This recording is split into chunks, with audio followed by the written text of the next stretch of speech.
Welcome! Today we're jumping right into a fascinating look at the source material behind some absolutely iconic nursery rhymes. We're going to deconstruct the completely surreal narratives of two classic childhood poems and trace their really unexpected journey into becoming a modern app commercial. It's a brilliant example of how traditional storytelling evolves, capturing our attention before just smoothly pivoting to a very modern goal. I am super thrilled to unpack this with you in today's explainer, so let's get started. Okay, let's dive into this. Our agenda for today: first, the journey of one fat elephant. Second, fan, peanut, and parrot. And third, digital learning through play. All right, part one, the journey of one fat elephant. On the surface, right? This story seems like just a standard, simple counting song for kids. But when you really look at the text, it's actually a masterful exercise in tension building. We're going to treat the accumulation of these elephants exactly as the source material presents it, as a serious, constantly escalating logistical nightmare. Just look at the sheer absurdity of the obstacles these animals face as the stakes get higher and higher. We go from one elephant scared of the rain and clouds to two elephants getting wedged in a narrow path. And by the time we reach elephant number 3, we have a massive creature trying to mount a tiny bicycle that it can't even fit on. Then the fourth elephant sits on a fragile vegetable cart that instantly collapses. It completely defies logic, but it perfectly builds the narrative stakes with every single new verse. And driving all of this chaotic momentum is just one single phrase. Come here, come here, come here. This repeating call is literally the mnemonic engine of the rhyme.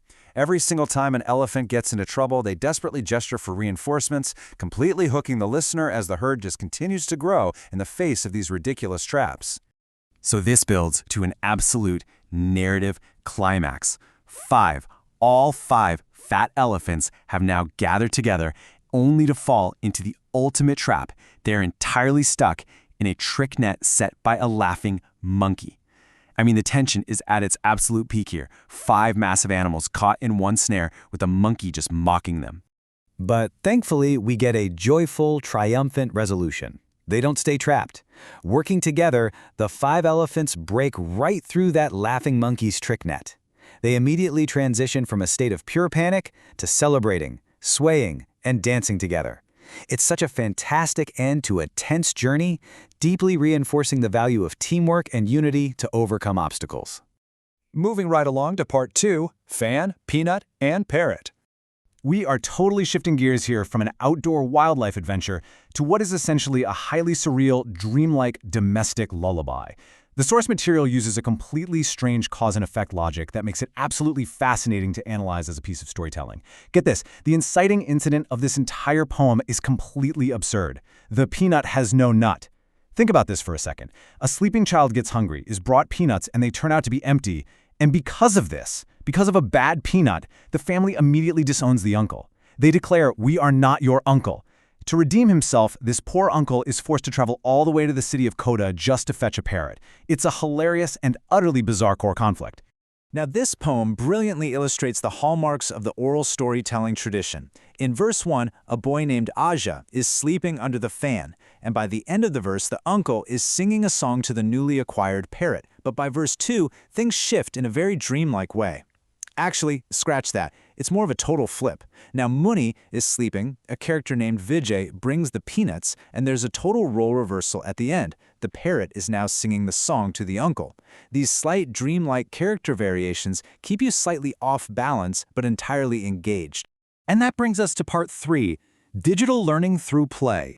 So, after taking us through these whimsical, highly traditional tales, the source material does something highly calculated and very modern.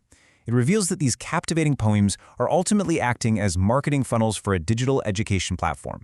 The source audio transitions incredibly smoothly from the parrot singing straight into a lively call to action for the Apples and Bananas app.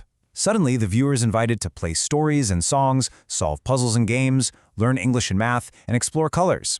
It's a fascinating pivot, really, taking pure, surreal folklore and transforming it directly into a structured prompt for an EdTech download. The transition is so seamless you almost don't even realize you've gone from a traditional rhyme right into a commercial. Which leaves us with a really provocative question, doesn't it? Do these classic rhymes still hold power on their own as pieces of cultural storytelling, or have they simply become the perfect, engaging vehicle for modern digital commerce and learning? It's an incredible intersection of traditional folklore and modern technology, and honestly, a brilliant way to capture an audience's attention. Definitely think about that the next time you hear a simple childhood song playing from a screen. Thank you so much for joining me for this explainer. I really hope you found this breakdown as fascinating as I did.